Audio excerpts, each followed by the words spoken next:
talaga siguro siyang magbasa.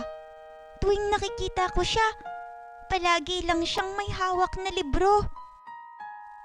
Ibang libro naman ngayon. Sobrang bilis niya kasi magbasa. Tapos palaging nagsasaing ng iklog si nanay. At nagpiprito ng hinog na saging para sa kanya. Ayos lang kaya kung kumuha ako ng isang itlog?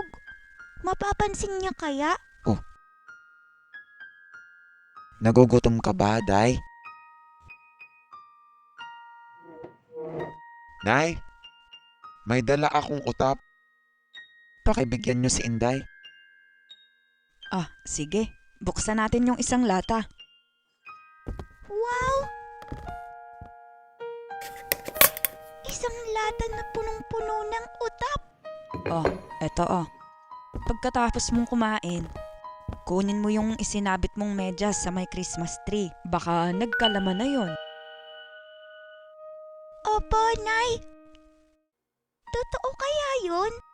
Paano kung walang laman? Nakakakaba naman.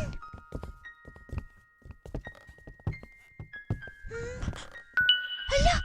Mukhang may laman nga itong medyas sa Christmas tree. Ano kaya to? Mga candy?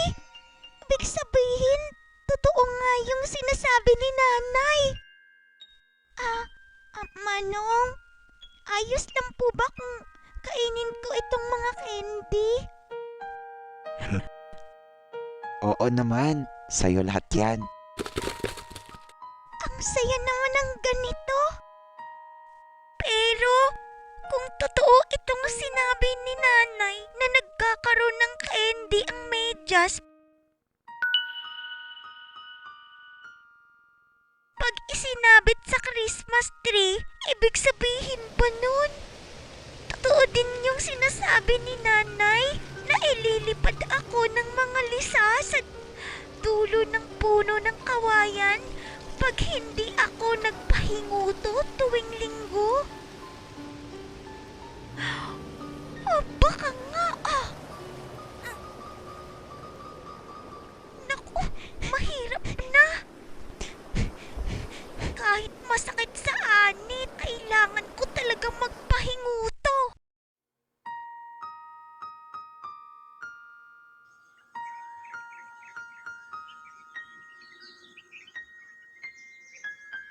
Nay, Tay, kahit ampun lang po si Inday Rhea, kikilalanin ko siyang tunay ko na kapatid.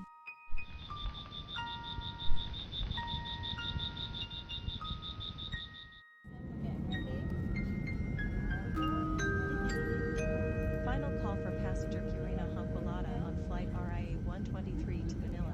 Please proceed.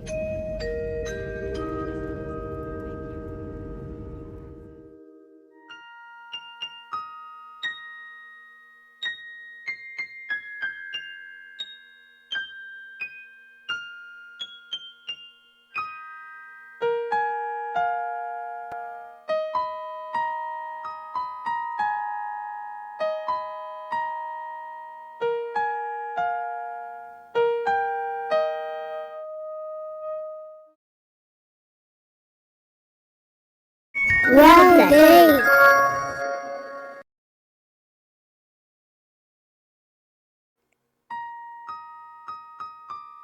Uy, Say Ayo? Kamusta po? Sana lagi ninyo akong masamahan sa mga susunod na mga kwento ng aking buhay. Maraming salamat po sa mga nakafollow. Sa mga hindi pa, sana mag-follow din po kayo. Dito lamang sa Say Ayo Stories. Salamat po sa Diyos. Ayo-ayo!